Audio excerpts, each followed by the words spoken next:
નમસ્કાર વિદ્યાર્થી મિત્રો, કેમ છો? મજામાં ને?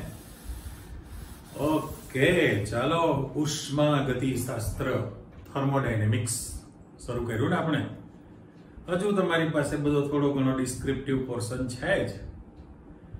છેલ્લે તમે પ્રણાલી, પર્યાવરણ, વિશ્વ એની ઉદાહરણ સાથે બધી જાણકારી મેળવેલી. આજે આપણે આંતરિક ઉર્જા, ઇન્ટરનલ એનર્જી વિશેની જાણકારી મેળવી છે. બધા જ પ્રશ્નો આંતરિક ઉર્જા પરના છે. ઓકે, પણ હવે તરત પ્રશ્ન તમારા માઇન્ડમાં થાય, મેં પહેલા ઇંગ્લિશ વર્ડ કહી દીધો, ઇન્ટરનલ એનર્જી, આંતરિક ઉર્જા. બરાબર? કોને કહેવાય? તો કે કોઈ પણ પદાર્થ શબ્દ બોલો એટલે દ્રવ્ય છે. દ્રવ્ય, મેટર એટલે દ્રવ્ય.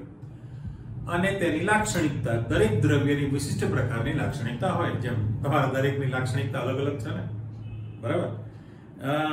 ઘન હોય, પ્રવાહી હોય, વાયુ હોય, એક જ અવસ્થા હોવા છતાં પણ ગુણધર્મ જુદા જુદા છે. તમારી પાસે છે કે નહીં? ધાતુ છે, એલ્યુમિનિયમ પોચી છે, લોખંડ મજબૂત છે, મીણ વેક્સ ઘન છે, પોચું છે, બરાબર? એટલે પ્રવાહીમાં પણ અલગ અલગ પ્રકારના ગુણધર્મ. એટલે સાવ સિમ્પલ આપણે એવું કહેવું પડે કે ભાઈ પદાર્થનું દ્રવ્ય, બહુ સિમ્પલ વ્યાખ્યા બોલું છું કે ભાઈ પદાર્થનું દ્રવ્ય તેમજ તેની લાક્ષણિકતાઓને આધારે તેમાં સંગ્રહાયેલી ઉર્જાને આંતરિક ઉર્જા ઈ કહેવાય. ઓકે, ફરીથી, પદાર્થનું દ્રવ્ય તેમજ તેની લાક્ષણિકતાઓને આધારે તેમાં સંગ્રહાયેલી ઉર્જાને આંતરિક ઉર્જા ઈ, ઇન્ટરનલ એનર્જી, પણ આપણી પાસે યુ સિમ્બોલ વાપરેલો છે.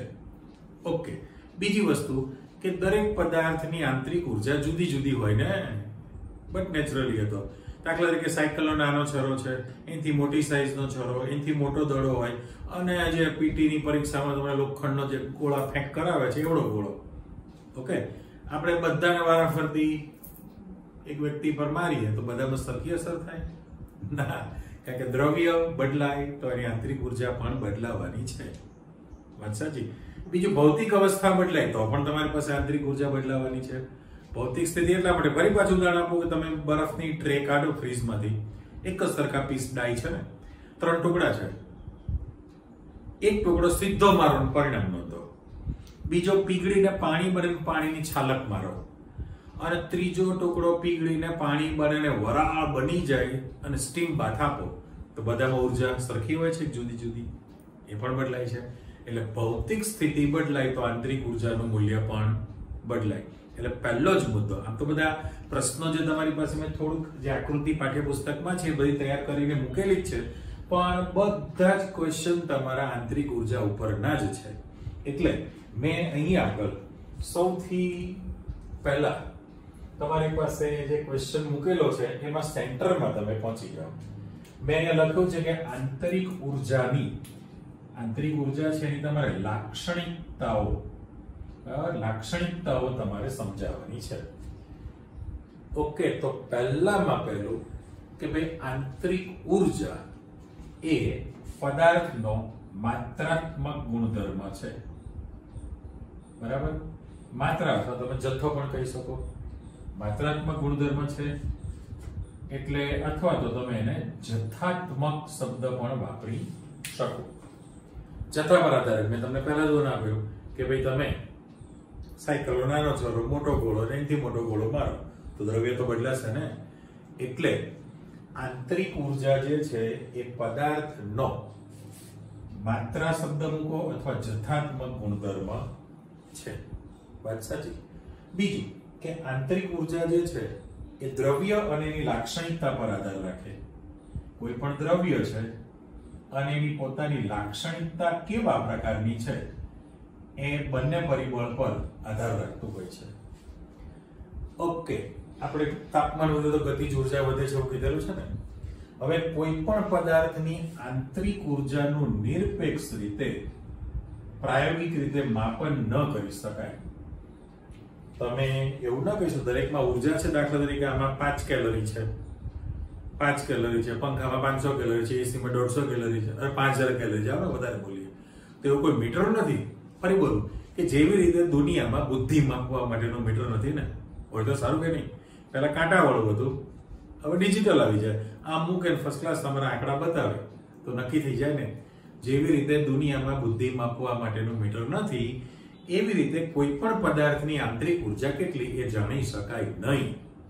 એટલે પહેલું જ કીધું કે નિરપેક્ષ રીતે તમે એનું માપન ન કરી શકો, પરંતુ તમે આંતરિક ઉર્જાનું જે છે એ માત્ર તફાવત મેળવી શકો. તફાવત એટલે આપણે ડેલ્ટા યુ સિમ્બોલ વાપરીએ છીએ. એ ડેલ્ટા યુ એનો અર્થ એમ થયો કે માત્ર પ્રારંભિક સ્થિતિ અને અંતિમ સ્થિતિ. પ્રારંભિક સ્થિતિ શબ્દ મૂકી દો આખો, અને અંતિમ સ્થિતિ, આ બે બાબત પર જ આધાર રાખે છે. એટલે તમને તફાવત મળી શકે, બે સ્થિતિ પર આધારિત છે, નિરપેક્ષ મૂલ્ય માપી શકાય નહીં. બરાબર છે. હવે તમે કહ્યું એ પ્રમાણે કે ભાઈ આંતરિક ઉર્જા જે છે એ નિરપેક્ષ તાપમાનના સમપ્રમાણમાં છે. ઓકે, એટલે તાપમાન બદલે તો આંતરિક ઉર્જાનું મૂલ્ય પણ બદલાશે. બીજું કે ભૌતિક સ્થિતિ, એ શબ્દ કીધો ને કે ભૌતિક સ્થિતિ પર પણ આધાર રાખશે. આ તો તમને એક વધારાની જાણકારી આપણે મૂકી છે, અને પછી પ્રશ્નો તરફ જઈએ. ભૌતિક સ્થિતિ પર પણ આધાર રાખતું હોય છે એની અંદર. એટલે મૂળ મુદ્દો એવો કહેવાનો છે કે આ જે છે, અને સાથે સાથે આપણે કેમ ભૂલી જાવ છો, એ સ્થિતિ પર આધાર રાખે ને. અવસ્થા વિધેય તો છે જ. અવસ્થા વિધેય જે તમે ગયા લેક્ચરમાં શીખી લીધું છે કે ભાઈ કોઈ પણ પ્રણાલી છે તેમાં દબાણ, તાપમાન, કદ, ઉષ્મા, કાર્ય એ માત્ર પ્રણાલીની સ્થિતિ પર આધાર રાખે, સ્થિતિ પ્રાપ્ત કરવાની પદ્ધતિ પર આધાર રાખતા હોતા નથી. એટલે ફરી તમે ચેક કરો કે ભાઈ આંતરિક ઉર્જા જે છે એ પદાર્થનો જથ્થાત્મક ગુણધર્મ છે અથવા માત્રાત્મક પણ કહેવાય, અને એ અવસ્થા ગુણધર્મ છે, સ્થિતિ પર આધાર રાખે. ક્લિયર? બીજું કે એ દ્રવ્ય અને એની લાક્ષણિકતાને આધારે એની આંતરિક ઉર્જા તમને મળે. એ દ્રવ્ય કેવું છે અને પોતાની લાક્ષણિકતા કેવી છે એ પ્રકારે એની આંતરિક ઉર્જા ધરાવે. બીજું કે તમે કોઈ પણ પદાર્થનું નિરપેક્ષ આંતરિક ઉર્જાનું માપન કરી શકો નહીં, પરંતુ તમે તફાવત મેળવી શકો. ડેલ્ટા યુ એટલે પ્રારંભિક સ્થિતિમાં કેટલી આંતરિક ઉર્જા હતી, અંતિમ સ્થિતિમાં કેટલી, તમને તફાવત મળી શકે. ત્યાર પછી કીધું કે આંતરિક ઉર્જા જે છે નિરપેક્ષ તાપમાન ના સમપ્રમાણમાં છે. એટલે કે તાપમાન વધે તો આંતરિક ઉર્જા વધશે અને તાપમાન ઘટે તો આંતરિક ઉર્જા ઘટે. સાથે સાથે એમ કહ્યું કે ભૌતિક સ્થિતિ પર આધાર છે. બરફનું ઉદાહરણ આપ્યું મેં, એટલે બરફનો ટુકડો પીગળીને પાણી અને પાણીની બરફ. તો ભૌતિક સ્થિતિ બદલાય તો આંતરિક ઉર્જાનું મૂલ્ય પણ બદલાશે. બરાબર? ભૌતિક અવસ્થા જવાબદાર હોય છે. એટલે આની સામાન્ય આપણે લાક્ષણિકતાઓ તમે દર્શાવી દીધેલી છે. હવે મૂળ મુદ્દા પર પાછા આવી જાઓ તો પહેલો પ્રશ્ન જે મેં મૂકેલો છે એને તમે ચેક કરો કે ભાઈ કોઈ પણ પદાર્થની આંતરિક ઉર્જા કોને કહે છે. રાઈટ? હવે તમારો પ્રશ્ન છે ઉષ્મા અને કાર્યના સંદર્ભમાં એને તમારે સમજૂતી આપવી છે. ઉષ્મા અને કાર્યના સંદર્ભમાં છે. તો પહેલામાં પહેલું આપણે વાત કરી કે કોઈ પણ પદાર્થની અંદર જે પદાર્થ તમારી પાસે છે એટલે એક્ચ્યુઅલી તમારી પાસે જો મારે ડેફિનેશન કરવી હોય તો તમારી આ વ્યાખ્યા આવી ગઈ કે ભાઈ પદાર્થમાં સંગ્રહાયેલી કેવા પ્રકારની ઉર્જા હોય, તો કે રાસાયણિક ઉર્જા હોઈ શકે છે, યાંત્રિક ઉર્જા પણ હોઈ શકે છે, મિકેનિકલ એનર્જી છે. બરાબર? વિદ્યુતકીય ઉર્જા પણ હોઈ શકે, વિદ્યુતકીય ઉર્જા પણ હોઈ શકે, અને આપણે એક વધારાનો શબ્દ મૂકીએ છીએ સ્થિતિજ ઉર્જા, જે તમારે ફિઝિક્સમાં આવે.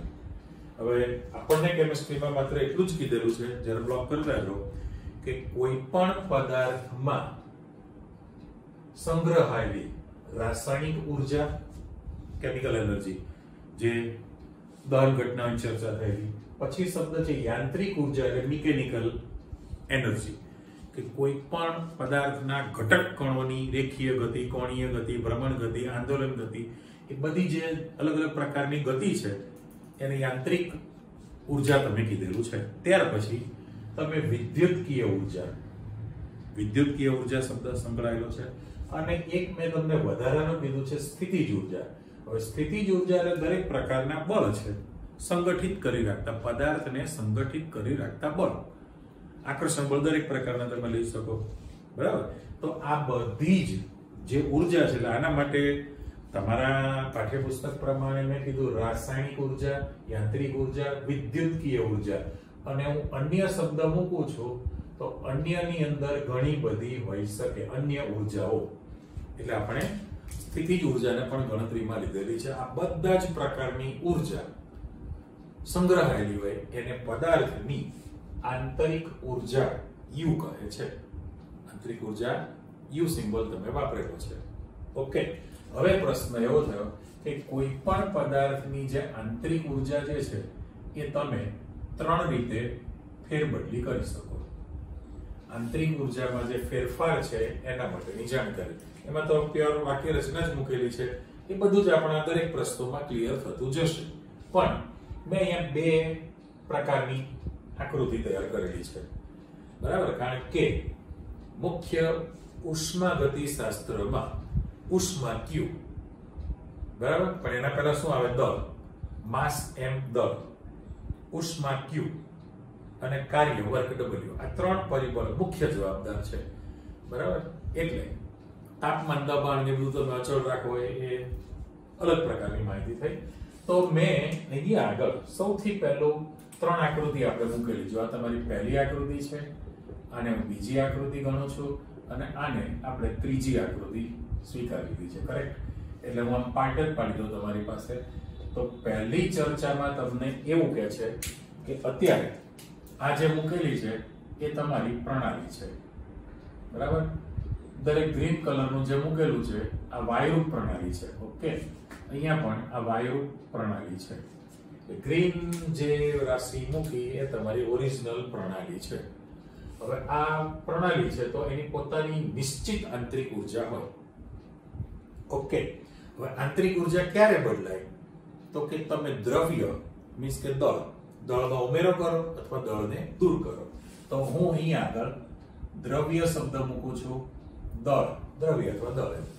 તો આ m જે સિમ્બોલ છે એ તમે અંદર ઉમેરો કરશો તો પણ પ્રણાલીની આંતરિક ઉર્જા બદલાવાની છે, અથવા તો તમે પ્રણાલીમાંથી દળને દૂર કરી નાખશો તો પણ એની આંતરિક ઉર્જા બદલાય.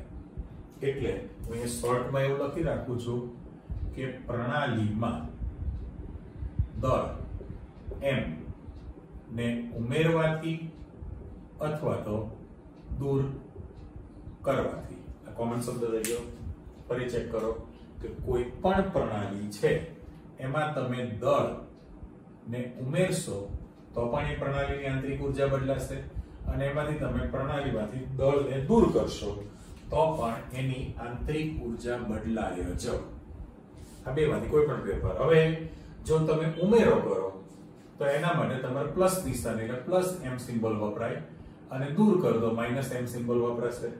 ટૂંકમાં વધારો થાય તો ધન, ઘટાડો થાય તો ઋણ છે. તમે ઘરેથી બહાર નીકળો, સાંભળજો, ઘરેથી બહાર નીકળો તમને કોઈ પૈસા આપે, તમારા વોલેટમાં પોકેટમાં પૈસાનો વધારો થાય તો ઉષ્મા શોષક પ્રક્રિયા થઈ કહેવાય ને, બરાબર. પણ તમે બહાર નીકળો ને લેણિયાત ઊભા જ હોય, મારે 150 બાકી, મારા 1500 બાકી, 1000 બાકી, તમે ચૂકવણી ચાલુ કરો તો ખિસ્સામાંથી પૈસા ઓછા થાય, ઉષ્મા ક્ષેપક થયું કહેવાય. જેમ ઉષ્મા માટે છે, મેં ઉદાહરણ આપ્યું, એ દળ માટે પણ છે ને, દળ માટે પણ વધારો થયો કહેવાય. એટલે વધારો થાય તો તમારી પાસે એના માટે સિમ્બોલ છે પ્લસ અને નહીતર માઈનસ છે. એટલે પ્રણાલીમાં દળ ઉમેરવાથી તો m પ્લસ થયું અથવા દૂર કરો તો m માઈનસ થયું. એ જ રીતે તમે એમ કહો છો કે પ્રણાલીમાં ઉષ્મા ઉમેરવાથી અથવા તો ઉષ્માને દૂર કરવાથી. તો ફરી પાછો સિમ્બોલ ઉમેરા એટલે પ્લસ q થયું, પ્લસ q, અને દૂર થાય તો માઈનસ q થયું કહેવાય.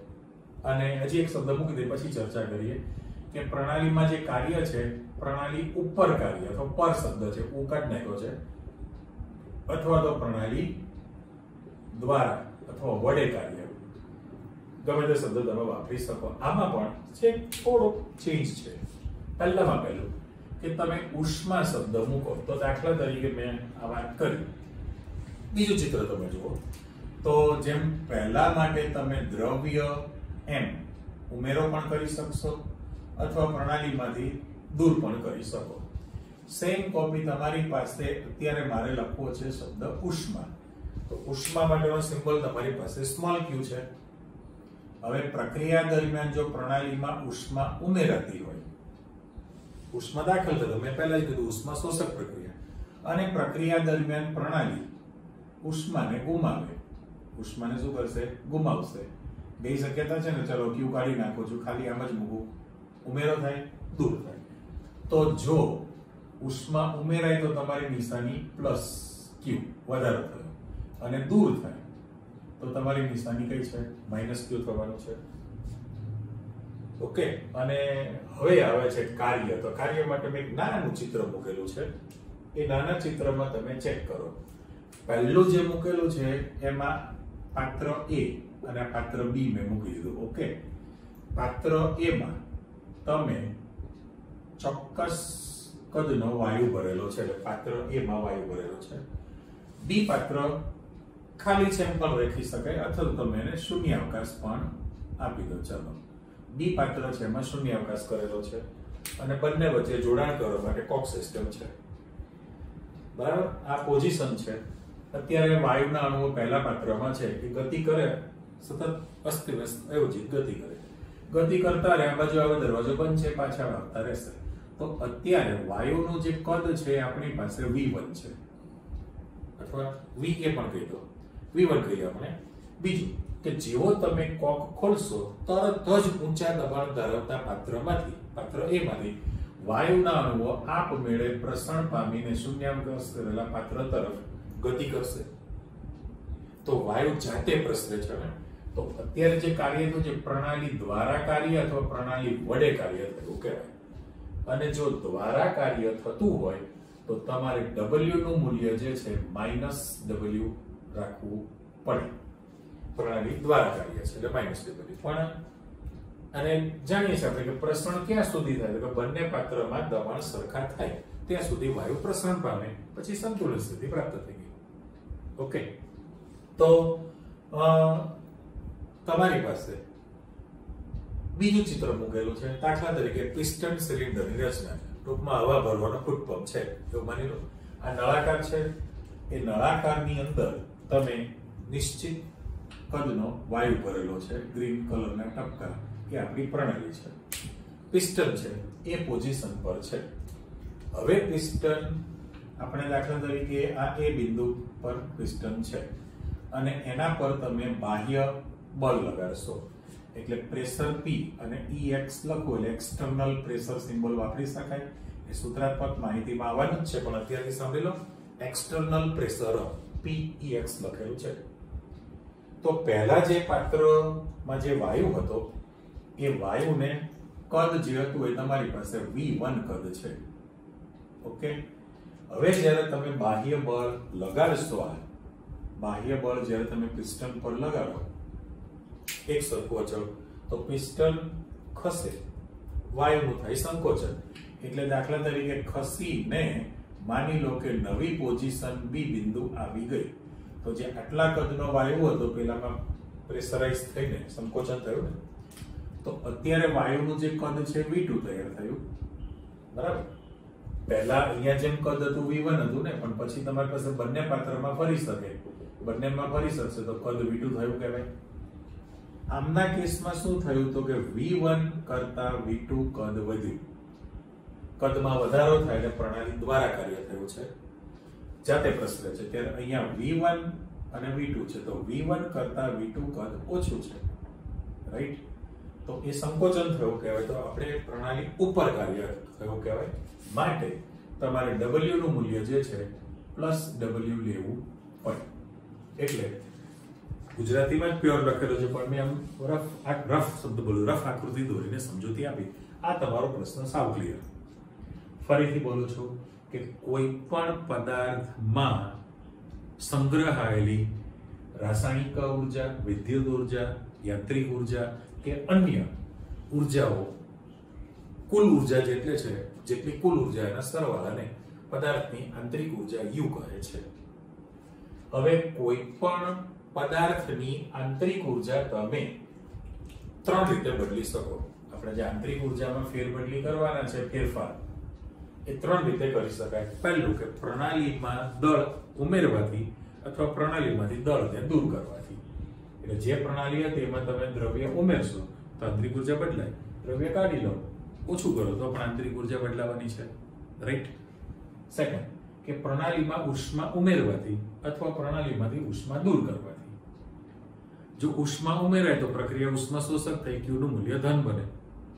પ્રણાલી ઉષ્મા ગુમાવે, એમાંથી ઉષ્મા દૂર કરો તો ઉષ્માક્ષેપક પ્રક્રિયા થઈ Q નું મૂલ્ય ઋણ બનશે.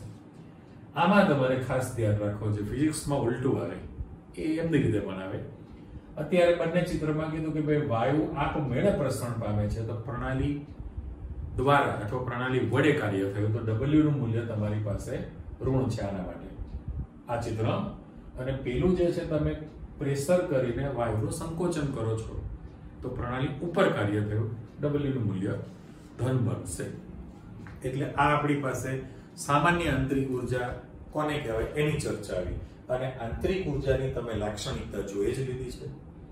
પણ સંતુલન સમયે સંતુલન સ્થિતિ પ્રાપ્ત થઈ જાય તો આંતરિક ઉર્જાનું મૂલ્ય કેવું રહે? અચળ રહે ને. પ્રક્રિયા ચાલુ હોય તો કંઈ ફેરબદલી થાય, બાકી આંતરિક ઉર્જા બદલાતી નથી હોતી. એટલે આ તમારા જે મુદ્દા છે લાક્ષણિકતામાં, જથ્થાત્મક, અવસ્થા વિધેય, દ્રવ્ય અને લાક્ષણિકતા પર આધાર રાખશે. નિરપેક્ષ માપન ના મળી શકે, માત્ર તફાવત જ મળે. પ્રારંભિક અંતિમ સ્થિતિની જાણકારી થઈ કહેવાય. એ નિરપેક્ષ તાપમાનના સમપ્રમાણમાં છે અને ભૌતિક સ્થિતિ પર આધાર રાખે છે. ભૌતિક સ્થિતિ બદલાય તો આંતરિક ઉર્જા પણ બદલાય, રાઈટ? ઓકે, હવે તમે નવા પ્રશ્નમાં જવાના છો. નવો જે પ્રશ્ન છે એમાં એવું કહે છે કે ભાઈ પ્રણાલીની અવસ્થાઓ, પ્રણાલી જે અવસ્થા છે એ યાંત્રિક કાર્ય અને વિદ્યુત કાર્ય વડે ઉદાહરણ આપીને સમજાવો. આપણે યાંત્રિક કાર્યથી પણ આંતરિક ઉર્જા બદલવાના છીએ અને વિદ્યુત કાર્ય કરીને પણ કરી શકાય. એટલે સામાન્ય સંજોગોમાં વિદ્યુત કાર્ય એટલે કોને કહેવાય? તો જેટલા વિદ્યુત રાસાયણિક કોષ છે એમાં વિદ્યુત કાર્ય કહેવાય જનરલી. કે ભાઈ જે પ્રણાલીમાં આયન આયન વચ્ચે રાસાયણિક પ્રક્રિયા થઈને કાર્ય મળે એને આપણે વિદ્યુત કાર્ય કીધેલું હતું. હવે આયન વચ્ચે પ્રક્રિયા થઈને એકચ્યુઅલી રાસાયણિક પ્રક્રિયા જ થઈ કહેવાય ને, પણ એમાંથી આપણને કરંટ મળે, વિદ્યુત કાર્ય. એનો પાછો તમે યાંત્રિક કાર્યમાં પણ ઉપયોગ કરી શકો. એટલે વાયા મીડિયા ગમે ત્યાં ફેરબદલી થઈ શકે. હવે અહીંયા આગળ પહેલી જ વસ્તુ તમને એમ કહેવામાં આવે છે, આપણી પાઠ્યપુસ્તકનું આકૃતિ મૂકેલી છે, ચેક કરો કે આ પાત્ર જે છે એ અવાહક પાત્ર છે, બરાબર? એટલે તમને એમ કહેવામાં આવેલું છે કે પ્રણાલીની અવસ્થાઓ યાંત્રિક કાર્ય અને વિદ્યુત કાર્ય વડે તમારે માપન કરવું છે. તો પહેલા માપેલું તમે આકૃતિમાં ચેક કરો કે ભાઈ અવાહક દિવાલ ધરાવતું પાત્ર અથવા તો થર્મોસ છે. થર્મોસની અંદર તમે પાણી રાખેલું છે પણ પાત્રની દિવાલ અવાહક છે, અથવા ઉષ્મા અવાહક બીકર પણ હોઈ શકે. ટૂંકમાં આ જે વેસલ મૂકેલી છે પાત્ર એ અવાહક છે, કરેક્ટ? અને તમે એને પર્યાવરણના સંપર્કમાં રાખેલું છે. હવે પ્રશ્ન એવો થયો કે તમે પાણી રાખેલું છે તો પાત્રની દિવાલ અવાહક હોવાને કારણે એની ઉષ્મા પ્રણાલી જે છે, મારે અહીંયા આગળ આપણે ગુજરાતી શબ્દ મૂકીએ છીએ કે ઉષ્મા આમાંથી પર્યાવરણમાં જઈ શકતી નથી, અથવા તો પર્યાવરણમાંથી પ્રણાલીમાં પણ પ્રવેશી શકતી નથી. બંનેમાં મેં ચોકડી પાડી દીધી. ઓકે, કારણ કે દિવાલ અવાહક હોવાથી પ્રણાલી ઉષ્મા ગુમાવી શકતી નથી કે ઉષ્મા મેળવી પણ શકતી નથી. એટલે જે ઉષ્માનો ફેરફાર છે, ફેરફાર શબ્દ Q બરાબર 0 થયો. તો આ જે પ્રોસેસ થાય છે એને સમોષ્મી કહેવાય, સમોષ્મી. ઓકે, અને ઇંગ્લિશમાં એડિયાબેટિક એવો શબ્દ મૂકેલો છે. આવડે છે એટલે ફૂલ ફોર્મ આપણે આપી દીધું, સમોષ્મી થયું કહેવાય. હવે બંને રીતે આ તો તમારી પાસે ચિત્ર છે પણ આપણે સાવ જનરલ માહિતી એવી મૂકીએ કે દાખલા તરીકે આ એક પ્રણાલી છે, બરાબર? શેની બનેલી આપણને કંઈ જ ખબર નથી. પ્રણાલીમાં રાસાયણિક પ્રક્રિયા થશે એટલે પ્રક્રિયા થઈ. ઓકે, એનો અર્થ એ કે પ્રણાલીનું એક અવસ્થામાંથી બીજી અવસ્થામાં પરિવર્તન થયું એટલે પ્રકરણ થયું. તો એ વખતે પ્રણાલી ઉષ્મા ગુમાવે નહીં કે બહારથી ઉષ્મા મેળવે પણ નહીં. ચલો આપણે બંને મૂકી દીધું. તમારી જેવું કોઈનો રૂપિયો લેવો નહીં ને કોઈને રૂપિયો દેવો નહીં, બરાબર? તો એ જે પ્રક્રમ થયો એને સમોષ્મી પ્રક્રમ કહેવાય. આમાં જે પ્રક્રિયા થશે એના માટે મારે શબ્દ વાપરી શકાય સમોષ્મી પ્રક્રમ. થઈ ગયું? એટલે જો પ્રક્રિયા દરમિયાન પ્રણાલી, ભૌતિક પ્રક્રિયા પણ હોય છે અને રાસાયણિક પ્રક્રિયા પણ હોય છે, જો પ્રક્રિયા દરમિયાન પ્રણાલી ઉષ્મા ગુમાવે નહીં અથવા ઉષ્મા મેળવે પણ નહીં તો એને સમોષ્મી પ્રક્રમ કહેવાય. સમોષ્મી પ્રક્રમ છે. હવે આવું ક્યારે શક્ય બને? એટલે તો તમને પ્રયોગ આપેલો છે કે ભાઈ અવાહક જે થર્મોસ છે એમાં તમે થોડું પાણી રાખેલું છે. ઓકે, બીજી વાત થઈ કે તમે અવાહક બીકર છે એમાં તમે બંધ પાત્ર છે આખું પાણી રાખેલું છે, એને પર્યાવરણમાં તમે રાખશો તો પાત્રની દિવાલ અવાહક હોવાને કારણે પ્રણાલી ઉષ્મા ગુમાવશે પણ નહીં, ઉષ્મા મેળવશે પણ નહીં, એટલે ક્યુ બરાબર 0 થયું. એટલે તાપમાનમાં કોઈ વધઘટ થઈ નહીં. તાપમાન એટલે શું છે કે ઉષ્માનો વિનિમય થાય એને આપણે તાપમાનનો તફાવત બોલીએ છીએ. એટલે આ જે છે એને તમે સમોષ્મી એડિયાબેટિક કીધેલું છે. એડિયાબેટિક સમોષ્મી. તો અહીંયા આગળ આ જે પ્રણાલી છે, આખી જે પ્રણાલી બની એ પ્રણાલી માટે સમોષ્મી પ્રણાલી શબ્દ વાપરી શકાય. સમોષ્મી પ્રક્રમ પણ તમે કહી શકો. અને બીજી વસ્તુ કે જે દિવાલ છે એ ભલે અવાહક છે એટલે ઉષ્માનો વિનિમય ન કરે એટલે એને સમોષ્મી દિવાલ પણ કહેવાય. જો એક શબ્દ છે કે ભાઈ ઉષ્માનો ફેરફાર ન થયો, ન ગુમાવે ન મેળવે, સમોષ્મી પ્રક્રમ. આ જે સમોષ્મી પ્રણાલી કહેવાય. પાત્રની જે દિવાલ છે એને સમોષ્મી દિવાલ પણ કહી શકાય. એટલે જો આવી ઘટના હોય તો ઉષ્માનો ફેરફાર નથી થતો, રાઈટ? પણ હવે આપણે જે છે યાંત્રિક કાર્ય કરીને એમાં ઉષ્મા ઉત્પન્ન કર્યું છે, મીન્સ કે ઉર્જા, અને વિદ્યુત કાર્ય કરીને પણ તમે ઉર્જા ઉત્પન્ન કરી શકો. એટલે પહેલામાં પહેલું કે પ્રણાલીમાં ઉર્જા બે રીતે ઉત્પન્ન કરી શકાય, રાઈટ? એમાં સૌથી પહેલું તમને પ્રથમ રીત જે મૂકેલી છે, પહેલી રીત એમાં યાંત્રિક કાર્ય વડે, અને બીજી રીત જે તમને આપેલી છે એમાં વિદ્યુત કાર્ય વડે, એમ તમને આપી દીધેલું છે. હવે એના માટે આકૃતિ તમે જુઓ કે ભાઈ દાખલા તરીકે મેં ચિત્ર દોરી મૂક્યું છે. બુકમાં તો બધું વાર્તાલાપ ગુજરાતીમાં કરેલો છે. આ પહેલામાં પહેલું ત્રણેય, આજે પહેલું સમોષ્મી દિવાલ અવાહક, સમોષ્મી દિવાલ અવાહક પાત્ર, અવાહક પાત્ર, ત્રણે માટે એક જ વસ્તુ ચિત્રની અંદર તમે એક જ પ્રકારની ચર્ચા કરો છો. તો પાત્ર અવાહક છે, ઓકે, એમાં તમે પાણી ભરેલું છે, આમાં તમે પાણી ભરેલું છે એટલે પ્રણાલી થઈ. થર્મોમીટર મૂકેલું છે ટેમ્પરેચર નોંધવા માટે. સાથે સાથે એની અંદર જે છે એ નાના નાના પેડલ શબ્દ વાપરો, ટૂંકમાં બીજું કશું નહીં. આપણે તમારા દરેકના ઘરે, મારા ઘરે, તમારા ઘરે જે છાશ બનાવવા માટે ઝેરણી જે આવતી, બરાબર, હવે તો મશીન થઈ ગયું છે ને ચકડી વાળું. તમે ગોળ ગોળ ગોળ ફેરવો એટલે જે પાખિયા પેલો છે એ ગોળ ગોળ ગોળ ગોળ ફરે એટલે ચર્મ થાય, તમે એને મિક્સ કરી શકો, બરાબર? એટલે બીટર શબ્દ, બીટર પણ કહેવાય એને ઇંગ્લિશમાં, બીટર, ચર્મિંગ કર્યું કહેવાય. એટલે આ તો પેડલ છે નાની મોટી સાઈઝના, નાની મોટી સોરી એક જ સાઈઝના જે પેડલ જે છે દાદા દાદા ટાઈપનું, અને એને તમારે બહારથી ફેરવવાનું છે, બરાબર? અને તમારે એમાં ઉર્જા ઉત્પન્ન કરવી છે. એટલે મેં કહ્યું એ પ્રમાણે કે ભાઈ ધારો કે તમારી પાસે આ જે પ્રણાલી છે પાણી, અવાહક પાત્રમાં તમે પાણી રાખેલું છે. ઓકે, અહીંથી આપણે ચિત્ર માટે થોડું કહીએ કે ધારો કે આની અંદર શરૂઆતનું તાપમાન છે એને TA કહી દઈએ, પહેલી પોઝિશન, અને એ વખતેની આંતરિક ઉર્જા UA છે. બરાબર? તમે બંધ પાત્રમાં પાણી રાખેલું છે એ વખતે તમે અહીંયા આગળ જે ટેમ્પરેચર છે એ તમે નોંધી લીધેલું છે TA, અને એ વખતે એની આંતરિક ઉર્જા UA છે. ઓકે, હવે તમે પેલો યાંત્રિક ઉર્જા મીન્સ કે પેડલ ફેરવે રાખો, ચર્નિંગ કરો, ઘુમાવે રાખો એને, તો એના કારણે આ ફરવાને કારણે ઘર્ષણ થયું ને, એના કારણે ઉર્જા ઉત્પન્ન થાય. તો આપણે યાંત્રિક કાર્ય વડે એમાં 1 કિલો જૂલ ઉર્જા ઉત્પન્ન કરવાની છે. કેટલી? 1 કિલો જૂલ ઉર્જા ઉત્પન્ન કરીએ, અને એ વખતે ટેમ્પરેચર તમારી પાસે વધવાનું જ છે. એ જે નવું તાપમાન તમારી પાસે મળશે એ આપણે થર્મોમીટરમાં નોંધી દઈએ એ TB છે.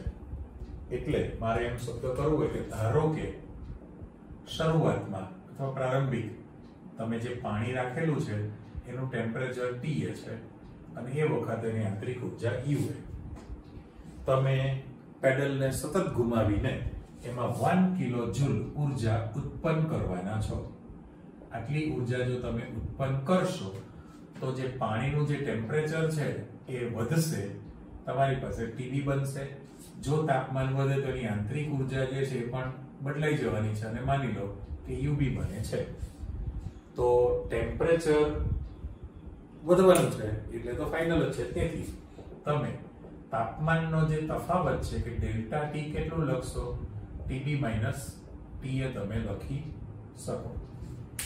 તાપમાનમાં જે વધારો થયો છે, તાપમાનમાં ફેરફાર, કારણ કે એ કાર્ય થાય છે ને.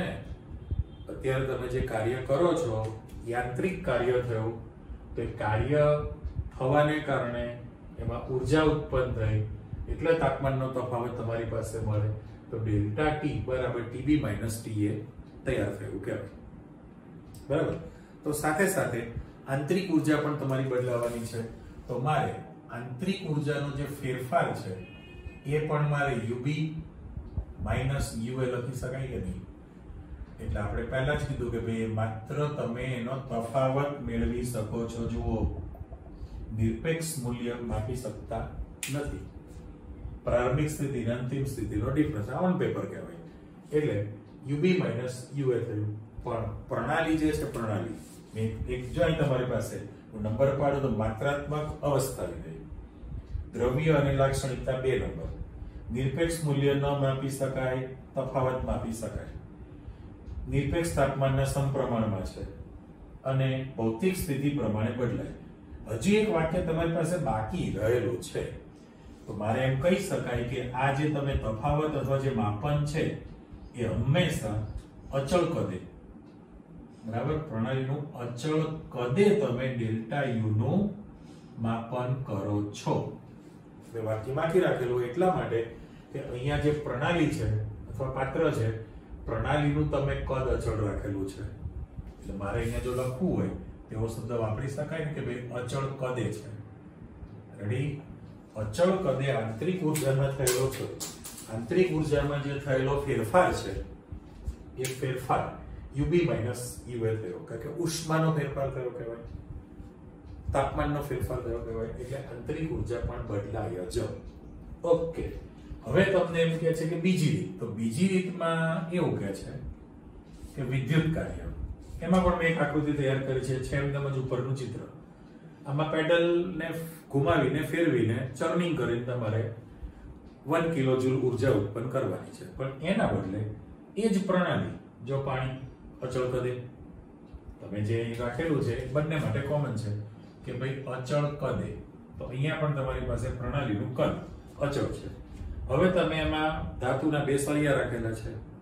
આ જે પ્રયોગ છે એ JP જૂલ, બરાબર, જૂલનો પ્રયોગ આવતો એમને શોધી તમને માહિતી આપી. જૂલનો પ્રયોગ સીધા 2 સળિયા મૂકો તો પણ ચાલે, પણ મેં તમને સીધું નીચે જો આકૃતિમાં કોઇલ મૂકી છે. એક અવરોધક વધુ અવરોધ ધરાવતી તારનું ગૂંચળું જેને કોઇલ કહેવાય એનું જોડાણ આપેલું છે અને બહારથી પ્લસ માઇનસ આપી દીધું છે. એટલે શું કરીએ છીએ આપણે? તો કે વિદ્યુત કાર્ય કરવાનું છે. વિદ્યુત કાર્યની અંદર વસ્તુ એની છે કે ભાઈ તમે શરૂઆતની અંદર જે પાણીનું ટેમ્પરેચર હતું એ તમારી પાસે ફરી પાછું આપણે આપી દો કે ભાઈ શરૂઆતમાં એનું પાણીનું ટેમ્પરેચર TA હતું અને એ વખતે એની આંતરિક ઉર્જા UA હોય. ઓકે, આ હોય જ. હવે તમે બહારથી વિદ્યુત પ્રવાહ પસાર કરો અને એમાં પણ તમારે વિદ્યુત કાર્ય વડે પણ 1 કિલોજૂલ જ કાર્ય ઉત્પન્ન કરવાનું છે. એટલે 1 કિલોજૂલ ઉર્જા ઉત્પન્ન થશે. 1 કિલોજૂલ ઉર્જા ઉત્પન્ન થઈ, બરાબર? જો શબ્દ છે અહીંયા આગળ, પણ એ કાર્ય કહેવું. પણ યાંત્રિક કાર્ય વડે હું અહીં ઉર્જા શબ્દ પાછો મૂકી દઉં છું કે ભાઈ 1 કિલોજૂલ ઉર્જા તમે અલગ અલગ રીતે મેળવી શક્યા. યાંત્રિક કાર્ય વડે પણ અને વિદ્યુત કાર્ય વડે આટલી ઉર્જા ઉત્પન્ન કરી. તો એ વખતે સીધી સર વસ્તુ કરંટ પસાર થશે એટલે અંદર ઉષ્મા વધવાની છે, પાણીનું ટેમ્પરેચર વધશે. ઉપર વાત કરીએ પ્રમાણે T અને TB તમે માપવાના જ છો. એટલે અંતિમ ચોક્કસ સમય માટે કરંટ પસાર કરો તો અંતિમ સ્થિતિ હોય એ વખતે એનું ટેમ્પરેચર તમારી પાસે પાણીનું વધવાનું TB, ઉષ્મા અંદર ઉમેરો થયો એટલે એની આંતરિક ઉર્જા પણ બદલાશે જ. તો પછી અહીંયા પણ તાપમાનનો જે તફાવત છે એ TB - TA હોવાનો. TB is greater than TA જ હોય. TB is greater than TA હોય. તો આજે પ્રાયોગિક રીતે જૂલે એવું પુરવાર કરી દીધું છે કે તમે યાંત્રિક કાર્ય વડે જે તાપમાનનો તફાવત તમને મળશે TB - TA દેખાય, અને જો તમે વિદ્યુત કાર્ય ખર્ચીને જે તાપમાનનો તફાવત છે એ પણ તમારી પાસે TB - TA એ એક જ સરખો સમાન તફાવત મળશે એવું એ પુરવાર કરી દીધું છે. બંને પ્રયોગમાં એક જ સરખું છે. તો આના પરથી ફાઇનલ થયું કહેવાય કે ભાઈ કોઈ પણ પ્રણાલીની આંતરિક ઉર્જા જે છે આપણે જમનું સૂત્ર મૂકી દઈએ કે આંતરિક ઉર્જાનો ફેરફાર U2 - U1 લખી શકાય. કારણ શું? તો કે પ્રણાલીની પ્રારંભિક સ્થિતિ અને અંતિમ સ્થિતિ. પ્રારંભિક સ્થિતિ અને અંતિમ સ્થિતિ U2 - U1 લખી શકો આની અંદર. તો આંતરિક ઉર્જાનો જે ફેરફાર થયો કહેવાય એ અચળ કદે છે. અહીં શબ્દ તૈયાર છે, આ પણ તમારી પાસે અચળ કદે છે. અચળ કદે આંતરિક ઉર્જાનો ફેરફાર કોના બરાબર થયો? તો કે ઉષ્માના બરાબર છે. જેટલી ઉષ્મા ઉત્પન્ન થઈ તો ડેલ્ટા U બરાબર QV લખાય. અથવા તો તમે એમ પણ લખી શકો ડેલ્ટા U બરાબર QV, બરાબર? ડેલ્ટા U બરાબર QV. V એટલે પ્રણાલીનું અચળ કદ છે. પણ આ ત્રણ પ્રક્રિયાની અંદર જે આંતરિક ઉર્જાનો ફેરફાર થયો તો કે કાર્યને કારણે, તો હજુ મારે અહીંયા આગળ ફેરબદલી કરવી હોય તો આ તો બે રાશિ તમારી પાસે ઉપર સરખું આવ્યું છે, મેં લાલ નિશાની મૂકી છે. પણ ડેલ્ટા U બરાબર U2 - U1 થયું કહેવાય. અને એ જે તમારી પાસે કાર્ય મળ્યું એ કાર્ય એટલે વર્ક છે, પણ AD લખેલું છે એટલે એડિયાબેટિક સમોષ્મી કાર્ય થયું કહેવાય. સમોષ્મી કાર્ય થયું કહેવાય કારણ કે એમાંથી જે ઉષ્મા બહાર જતી નથી, અંદર ઉમેરાતી નથી. અહીંયા જે ઉષ્મા અવાહક પાત્ર હોવાથી એ જે કાર્ય થયું યાંત્રિક કાર્ય બને અથવા વિદ્યુત કાર્ય બને, એ બંને કાર્ય તમારી પાસે WAD એ સમોષ્મી કાર્ય તૈયાર થયેલું કહેવાય. સમોષ્મી કાર્ય આંતરિક ઉર્જાના તફાવત બરાબર જ હોય. પણ આંતરિક ઉર્જાનો તફાવત કેટલો? તો કે અચળ કદે ઉષ્માનો ફેરફાર છે. ઉષ્મા એટલે તાપમાનમાં જે તફાવત તમને મળે છે એ ઉર્જા, ઉષ્મા આપણે શબ્દ વાપરીએ છીએ. Okay, done. એટલે અહીંયા આગળ તમે ઘણું બધું ક્લિયર કરતા ગયા છો. હજી આંતરિક ઉર્જાની દુનિયા બાકી જ છે. આ આપણે માત્ર ને માત્ર કાર્ય દ્વારા, શબ્દ શું થયો મગજમાં ક્લિયર કે તમે કાર્ય દ્વારા આંતરિક ઉર્જાનો ફેરફાર કરી શકો છો, પણ એના બદલે ઉષ્માનો પણ ફેરફાર કરી શકાય ને. તમે પહેલા જ કહ્યું છે કે ભાઈ સામાન્ય રીતે દળને ઉમેરવાથી દૂર કરવાથી, ઓકે, અચળ કદ છે, પ્રણાલીનું દળ ફિક્સ છે, એમાં આપણે ફેરબદલી કરતા નથી, અચળ દળ છે, પણ ઉષ્માનો ફેરફાર કરી શકાય અને કાર્યનો ફેરફાર કરી શકાય. તો અત્યારે તમે કાર્યને ધ્યાનમાં લીધેલું છે, પણ નવા પ્રશ્ન તરફ જાઓ. ફરી તમે ચેક કરો. અહીંયા તમને પ્રણાલીની આંતરિક ઉર્જા અને ઉષ્મા વચ્ચેનો સંબંધ સમજાવો. આંતરિક ઉર્જા અને ઉષ્મા સાથેનો સંબંધ છે. તો ફરી પાછી તમારી પાસે આકૃતિ મૂકી છે, ટેક્સ્ટ બુકનું વર્ણન છે આ બધું અંદર. ચિત્રમાં તમે ચેક કરો કે દાખલા તરીકે કોપર ધાતુ જેવું વાહક પાત્ર છે. આ જે છે કોપર નું વાહક પાત્ર છે, એટલે કોઈ પણ સુવાહક ધાતુનું પાત્ર લઈ શકાય. કોપર ધાતુ મૂકી છે, બંધ પાત્ર છે, પણ પાત્રની દિવાલ વાહક છે ને. આપણે શું કીધું છે અહીંયા? કોપર ધાતુનું વાહક પાત્ર છે, એમાં તમે પાણી રાખેલું છે, ગ્રીન કલરના જે મૂકેલું છે પાણી. પણ અત્યારે એનું જે ટેમ્પરેચર છે એનું તાપમાન TA છે, ઓકે. એ પાણી ભરેલું TA ટેમ્પરેચર ધરાવતું પાણી સુવાહક પાત્રમાં છે, પાત્ર બંધ છે. તો એને તમારે એક બીજું પાત્ર કે જેની અંદર TA કરતા TB નું ટેમ્પરેચર વધુ હોય, TA કરતા TB નું ટેમ્પરેચર વધુ છે, એની અંદર તમે મૂકી દો. એટલે પરિસ્થિતિ કેવી થઈ? પહેલા તો તમે અહીંયા ડિસાઈડ કરી લો કે TB is greater than TA છે, ઓકે.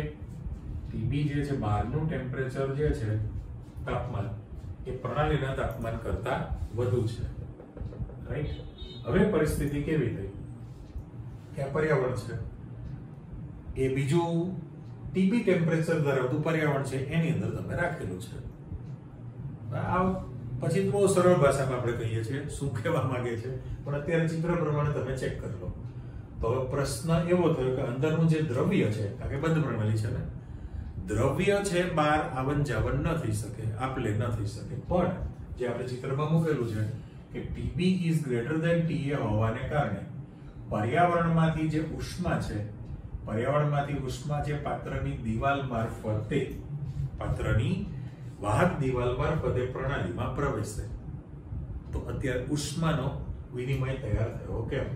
તો એની આંતરિક ઉર્જા પણ બદલાવાની છે. એટલે જો બહારનું તાપમાન વધુ છે, અંદરનું તાપમાન ઓછું છે, એટલે ઉષ્મા પાત્રની દિવાલ મારફતે પ્રણાલીમાં પ્રવેશે, ઉષ્માનો ઉમેરો થયો, તો પ્રણાલીની આંતરિક ઉર્જા પણ બદલાશે. એટલે આંતરિક ઉર્જાનો જે ફેરફાર થયો, આપણે પહેલા જ કહ્યું છે કે જો પ્રક્રમ દરમિયાન એમાં ઉષ્મા ઉમેરાતી હોય, એટલે આપણે એમ કહીએ કે જો ઉષ્મા Q ઉમેરાય, આપણે બે સંભાવના કીધી છે ને કે પ્રણાલીમાંથી પર્યાવરણમાં, એટલે એક્ચ્યુઅલી મારે એવો શબ્દ વાપરવો પડે કે પર્યાવરણ છે, પર્યાવરણમાંથી પ્રણાલીમાં ઉષ્મા ઉમેરાય, એટલે હું Q લખું છું, આ તરફ એરો મૂક્યો છે, અને હું કલર ચેન્જ કરી નાખું કે પ્રણાલીમાંથી પર્યાવરણમાં ઉષ્મા જશે, તો આંતરિક ઉર્જામાં ફેરબદલી થાય જ. અહીંયા ફરી પાછું ચેક કરો કે તમારી પાસે આ જે પર્યાવરણ છે એ પર્યાવરણમાંથી ઉષ્મા પ્રણાલીમાં પ્રવેશે છે, મેળવે દાખલ થાય, અને એનાથી ઉલટું તમે લીધેલું છે કે જો પ્રણાલી જે છે એ પર્યાવરણમાં ઉષ્મા આપી દેશે, પર્યાવરણમાં ગુમાવે.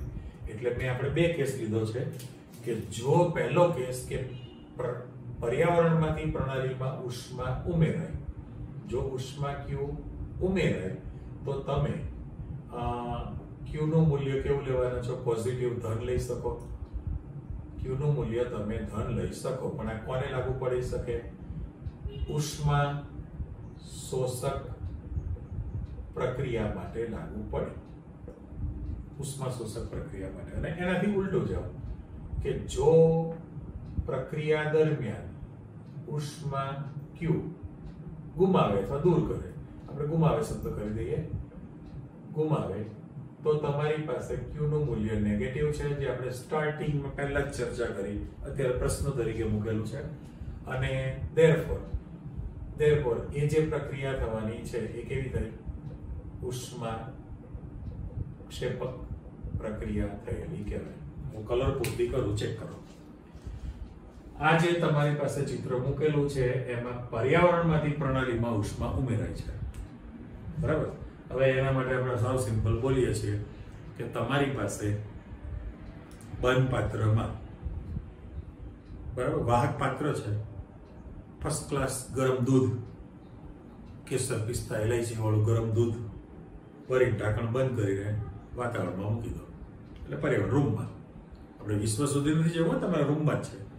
તો દૂધ પ્રણાલી, પાત્રની દિવાલ સુવાહક છે, રૂમે તમારું પર્યાવરણ છે સંપર્કમાં રહેલું. પરિસ્થિતિ કેવી થવાની છે કે ભાઈ અંદરનું ટેમ્પરેચર વધુ છે, બહારનું ટેમ્પરેચર ઓછું છે, એટલે પ્રણાલી પાત્રની દિવાલ મારફતે ઉષ્મા ગુમાવશે.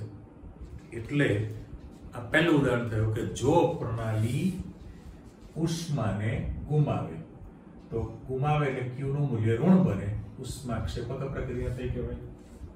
અને એથી ઉલટું છે. ચાલો એક ફરી પાછું ઉદાહરણ છે કે ભાઈ વાહક જ છે, તમારી પાસે ઘરે ફ્રીજની અંદર બનાવેલો, ફ્રીજની અંદર સરસ મજા એલ્યુમિનિયમનું પાત્ર ખાસ રાખીએ છીએ આઈસ્ક્રીમ બનાવતી વખતે, તો એકદમ ફ્રીઝરમાં ચિલ્ડ થયેલો સોલિડ ફોર્મમાં કઠણ એકદમ એવો આઈસ્ક્રીમ એલ્યુમિનિયમની બોક્સ છે એની અંદર છે, આખો ભરેલો, અને વાતાવરણમાં રૂમમાં મૂકી દો.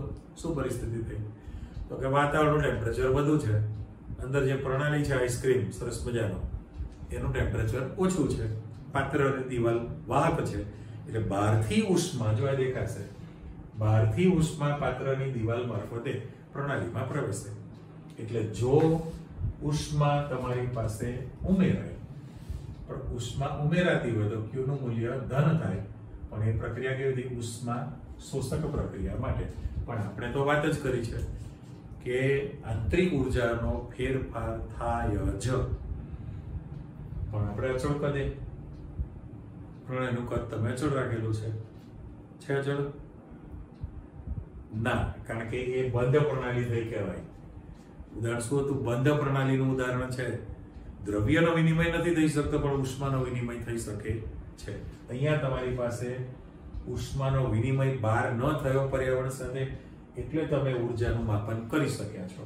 એટલે આમાં પણ આંતરિક ઉર્જાનો ફેરબદલી તમારી પાસે થયેલી છે.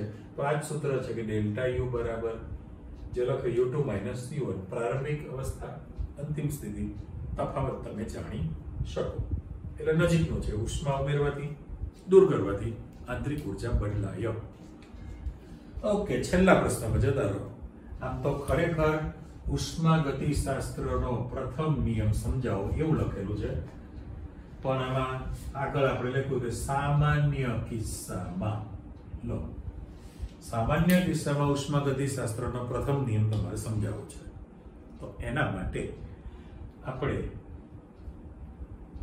આમ જે ચર્ચા કરી, આખા લેક્ચરમાં જે તમે માહિતી આપેલી છે કે ભાઈ ડેલ્ટા U બરાબર Q પ્લસ W, આ જે ગાણિતીય સ્વરૂપ લખું છું એ પ્રથમ નિયમનું ગાણિતીય સ્વરૂપ કહેવાય. આ ઉષ્મા ગતિશાસ્ત્રનો પ્રથમ નિયમ થયો કહેવાય. પ્રથમ નિયમનું ગાણિતીય સ્વરૂપ છે. હવે તમે ચોખવટ કરી લીધી છે આખી થિયરી આજના લેક્ચરની કે જો તમે ઉષ્મામાં ફેરબદલી કરો તો આંતરિક ઉર્જા બદલાશે કે નહીં પ્રણાલીની? આ તમે હાલ જ કીધું કે ઉષ્મા ઉમેરાય, કારણ કે આંતરિક ઉર્જા જે છે એ બે પરિબળ ઉષ્મા અને કાર્ય બંને પર આધાર રાખશે. એટલે જો તમે ઉષ્મા ઉમેરશો તો પણ આંતરિક ઉર્જા બદલાય પ્રણાલીની, ઉષ્મા દૂર કરો તો પણ આંતરિક ઉર્જા બદલાય. એટલે આ કેવું મૂલ્ય છે? તો આપણે ચોખવટ કરી, ધન મૂલ્ય હોય તો ઉષ્મા શોષક પ્રક્રિયા, ઋણ મૂલ્ય હોય તો ઉષ્મા ક્ષેપક પ્રક્રિયા છે. સાથે સાથે તમારી પાસે કાર્ય પણ છે. આ જે છે ઉષ્મા શબ્દ આપી દઈએ અને W ફોર વર્ક, કાર્ય. તો કાર્ય માટે પણ તમે પહેલા જ જોઈ લીધું છે કે પ્રણાલી પર આધાર રાખે, પ્રણાલી વડે કાર્ય થાય તદ્વારા અને પ્રણાલી ઉપર કાર્ય થઈ શકે, એટલે બંને શક્યતા છે. જો પ્રણાલી દ્વારા કાર્ય થાય, જે તમે જો અહીંયા મેં આકૃતિમાં પહેલા જ સમજૂતી આપી કે વાયુનું આપમેળે પ્રસરણ થાય, વિસ્તરણ પામે, તો પ્રણાલી વડે, પ્રણાલી દ્વારા કાર્ય થયું, W મૂલ્ય ઋણ થાય. અને જો તમે સંકોચન કરો, સંકોચન વાયુનું, તો પ્રણાલી ઉપર કાર્ય થયું કે પર, પ્રણાલી ઉપર કાર્ય એટલે પ્લસ W થાય. એટલે આ બંનેમાંથી કોઈ પણ એક રાશિમાં ફેરબદલી કરો. તમે ઉષ્મામાં ફેરફાર કરશો તો પણ આંતરિક ઉર્જા બદલાય, કાર્યમાં ફેરફાર કરશો એટલે કાર્ય થશે તો પણ તમારી પાસે આંતરિક ઉર્જા બદલાવાની છે, અને બંનેમાં ફેરફાર કરો તો પણ આંતરિક ઉર્જા બદલાય. પણ જો તમે આપણે ચોખવટ કરી કે પરંતુ Q બરાબર 0 લઈ લો અને W બરાબર પણ 0 લઈ લો. જો તમે ઉષ્માનો પણ ફેરફાર ન થતો હોય એટલે સમોષ્મી અને કાર્ય પણ W બરાબર 0 કરી નાખો, તો આ કોને લાગુ પડે? કોને લાગુ પડે? તો એ નિરાલી પ્રણાલીઓ, આઇસોલેટેડ નિરાલી પ્રણાલી બની કહેવાય. તો ખરેખર એના સ્ટેટમેન્ટ તરીકે આપણે લખવું હોય તો આ તમારી પાસે સ્ટેટમેન્ટ તૈયાર થઈ ગયેલું છે. શું કહેવાય? કે ભાઈ નિરાલી પ્રણાલીમાં આંતરિક ઉર્જા નું મૂલ્ય બદલાતું હોતું નથી. ડેલ્ટા યુ નું મૂલ્ય તમારી પાસે 0 થઈ ગયું ને? સાચું. પણ કોને લાગુ પડે છે? માત્ર નિરાલી પ્રણાલી ને, આઇસોલેટેડ. કે નિરાલી પ્રણાલી કોને કહેવાય? તો કે જે પ્રણાલી દ્રવ્ય તેમજ ઉર્જા ની આપમેળે પર્યાવરણ સાથે કરી શકે નહીં, તો તેને નિરાલી પ્રણાલી કહેવાય. હવે ઉર્જાની આપલે નથી થતી એટલે Q બરાબર 0, ઉષ્મા, ઉષ્માનો ફેરફાર એટલે ઉર્જા જ થઈ કહેવાય. ઉષ્માનો ફેરફાર એટલે ઉર્જા, એટલે Q બરાબર 0 છે. હવે Q બરાબર 0 છે, કાર્ય પણ તમારી પાસે 0 છે, કારણ કે દ્રવ્યની પણ આપલે થઈ શકતી નથી એટલે કાર્ય પણ ન થયું, ઉષ્માની ફેરબદલી ન થઈ, કાર્ય ન થયું. તો નિરાલી પ્રણાલીમાં આંતરિક ઉર્જાનો ફેરફાર થતો નથી, એટલે આંતરિક ઉર્જાનું મૂલ્ય અચળ રહે છે. ડેલ્ટા યુ બરાબર 0 છે, એટલે આંતરિક ઉર્જા તમે અચળ છે એવું શબ્દ વાપરી શકો કે નહીં? એટલે ફેરફાર જ થતો નથી, આંતરિક ઉર્જાનું મૂલ્ય અચળ રહેશે. તો પછી એ ક્યારે અચળ રહે?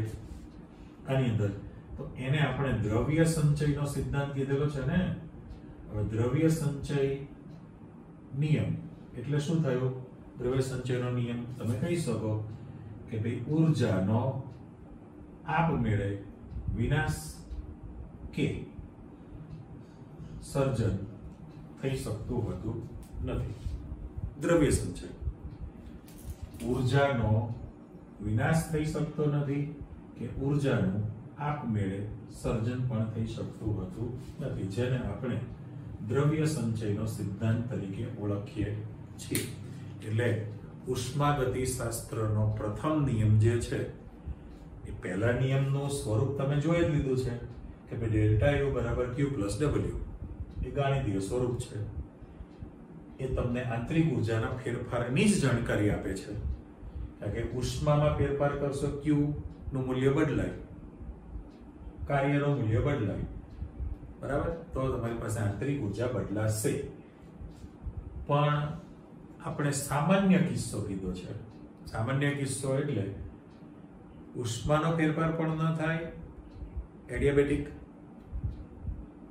કાર્યનો પણ ન થાય, દ્રવ્યની પણ ફેરબદલી ન થાય, તો એ પ્રણાલી કેવી થઈ? નિરાલી. તો નિરાલી પ્રણાલીમાં આંતરિક ઉર્જાનું મૂલ્ય અચળ રહે છે.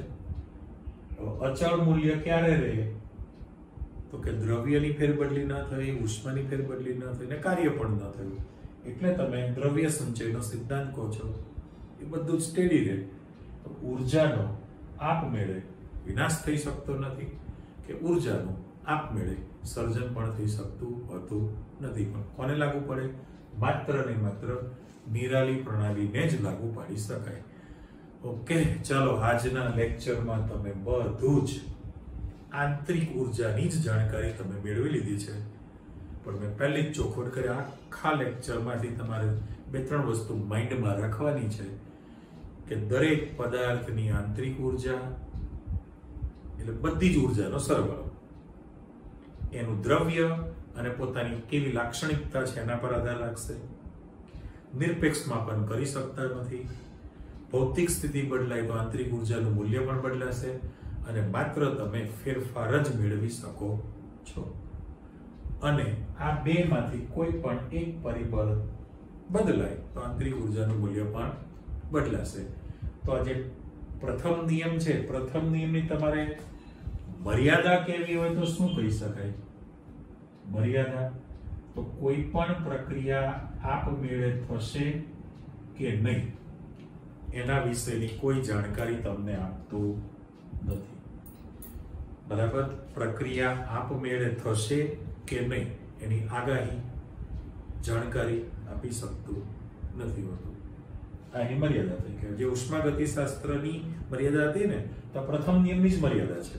સાથે સાથે જો પ્રક્રિયા આપમેળે થતી હોય તો એમાં પ્રક્રિયકોનું નિપજોમાં કેટલા પ્રમાણમાં રૂપાંતરણ થશે, કેટલા પ્રમાણમાં રૂપાંતરણ થશે એની પણ આ નિયમ તમને માહિતી આપી શકતું હોતું નથી. ચલો, પ્રથમ નિયમની મર્યાદા મેં તમને આપી દીધી કે ભાઈ ઉષ્માગતિશાસ્ત્રના કારણ કે તમને શું છે, માત્ર આંતરિક ઉર્જાનો ફેરફાર જ આપે છે, બીજી કોઈ જાણકારી છે જ નહીં. ઉષ્માગતિશાસ્ત્રના પ્રથમ નિયમ પરથી કોઈ પણ પ્રક્રિયા આપમેળે થશે કે નહીં તેની આગાહી કરી શકાય નહીં. અને બીજી શરત કે માની લો કે આપમેળે પ્રક્રિયા થતી હોય, એનું કારણ એટલા માટે કે અહીં તમે જોઈ લીધું કે કોક ખોલી નાખો તો વાયુ આપમેળે પ્રસરણ પામે છે, આપમેળે પ્રક્રિયા થાય છે. તો એવી કોઈ આપમેળે પ્રક્રિયા થતી હોય તો પ્રક્રિયા દરમિયાન પ્રક્રિયકોનું નિપજોમાં કેટલા પ્રમાણમાં રૂપાંતરણ થશે એ પણ જાણી શકાતું હોતું નથી. એટલે લિમિટેશન પણ આવી ગઈ. ચિંતા ના કરો, એના માટે બીજા એક દરવાજો બંધ થાય તો બીજો દરવાજો ખુલે છે ને, એવું શાસ્ત્રો કહે છે. આના માટે પછી નવી શોધ કરવી જ પડે વૈજ્ઞાનિકોએ, પણ કઈ વાંધો નહીં, આટલું તૈયાર કરી રાખો. નેક્સ્ટ ફરી પાછું હજુ તો કાર્યની દુનિયા બાકી છે આપણી પાસે. કાર્ય, સૂત્ર, તેને બધી ચર્ચા કરીશું. ઓકે, મળીએ ફરી પાછા. આવજો.